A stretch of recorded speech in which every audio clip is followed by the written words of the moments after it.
So, ito na yung ating mga lechonin. So, bali 37 days old since walay. 37 days after walay pala, sorry.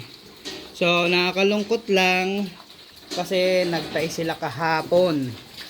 Imbis na yung pinagtain nila kahapon, madagdag sa laki nila ay pabawas pa. So, ayan.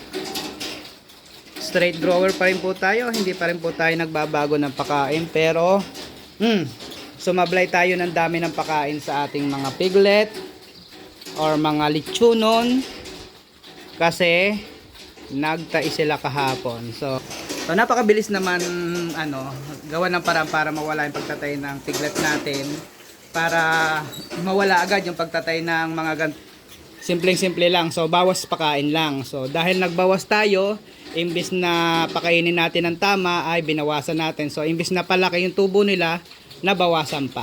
So nakakalungkot man pero laban lang. So at least wala nang mga nagtatay ngayon. So kahapon ng hapon ko lang napansin na nagtae.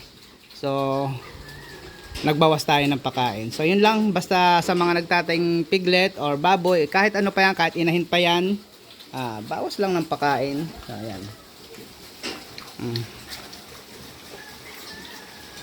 Medyo medyo may mga lumamang dito laki kagaya nitong dalawang to yan.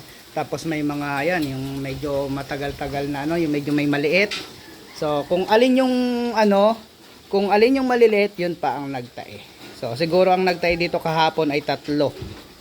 So yun. Sa pagbabawas natin ng pakain dahil mga nagtae sila, ay damay-damay na kahit yung hindi nagtatay. So damay-damay na sila na hindi nakakain ng ayos ngayong maghapon. So at least okay na.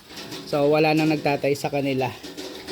So good morning. So medyo delay. So madidelay tayo ng harvest dito. Pero okay lang yan.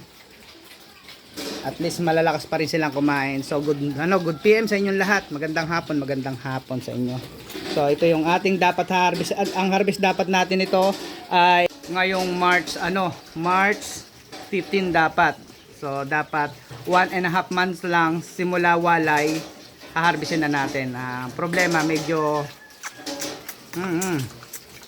nagka-problema. So madali naman na solusyonan pero malaki pa rin yung na-delay na araw.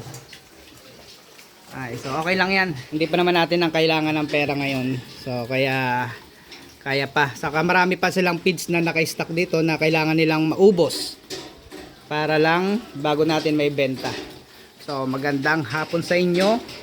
So ito po ay 36 days. 36 nga ba? Basta 36 days after walay mga kapigmate. So ayan. So mga busog na sila. Mga tapos na rin sila maligo. So last na ligo natin ay alas 2:30 ng hapon.